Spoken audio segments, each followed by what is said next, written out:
बरपेटा जिल्लानि भबानिपुर थाना सिंनि सुकमानासआव रबिबारनि फुंबिलियाव सासे लाइमोना गंसे बाइक लानानै खारखोमालांनाय जाथाया ओनसोलनाङैनो सोमोनांनाय थासारि सोमजिहोदों।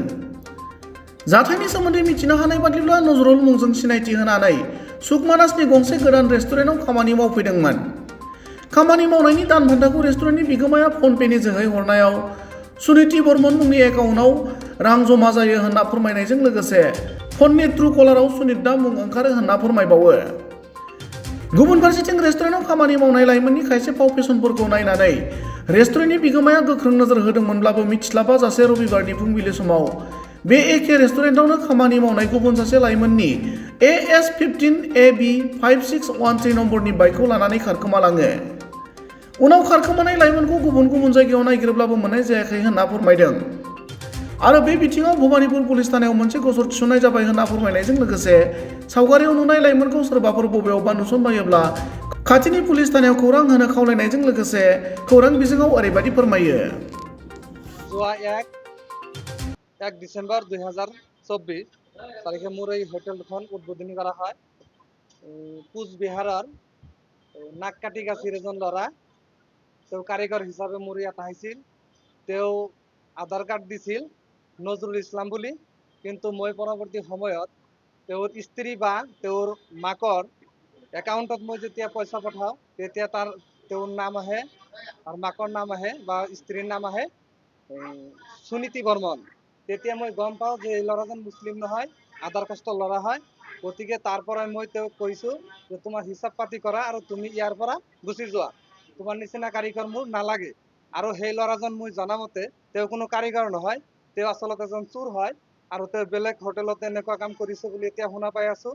গতিকে এই আমাৰ ইয়াৰ আৰু এটা কৰ্মচাৰী TVS ৰাইডাৰ নামৰ এখন বাইক লৈ বাইকৰ চাবিটো তেওঁ মেজৰ ওপৰত ৰাখিছিল।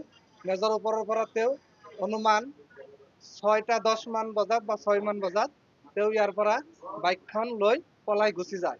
এতিয়া আমি তাত ভবানীপুৰ আৰক্ষী চকী এজাহাৰ দাখিল কৰিছোঁ, কিন্তু তাৰ পৰা কোনো সূত্ৰাধিকাৰ ওলোৱা নাই বা পোৱা নাই।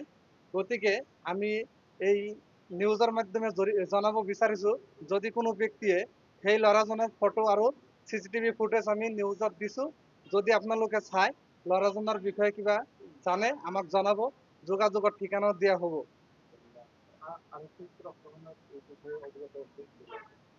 প্ৰশাসনক কোৱা হৈছে, প্ৰশাসনে কৈছে যে হ'ব আমি যিখিনি কৰিব লাগে কৰিম, কিন্তু আজি 3 দিন পাৰ হৈ গ'ল, কোনো ধৰণৰ তথ্য এতিয়ালৈকে দিয়া নাই। কৈ আছে যে আপোনালোকে টেনশ্যন কৰিব নালাগে, কিন্তু ল'ৰাটো যিহেতু মোক প্ৰেছাৰ ক্ৰিয়েট কৰি আছে যে আপোনাৰ ইয়াত থাকি যিহেতু মোৰ বাইকখন হেৰাল, গতিকে আপোনাৰ এতিয়া জৰিমনা দিব লাগিব। মই ইয়াত কেনেকৈ জৰিমনাটো দিম? গতিকে তাৰ কিস্তিটো আহিবই আৰু এই 2 তাৰিখত তেওঁৰ কিস্তিটো প্ৰথম কিস্তি হ'ব এইটো। আৰক্ষী প্ৰশাসনে যাতে সৎ মনোভাৱ এটা দেখুৱায় আমাৰ প্ৰতি, যিহেতু এই বাইকখন হেৰাইছে, তেওঁলোকে যদি ইচ্ছা কৰে এইটো ওলাব পাৰিব নিশ্চয়।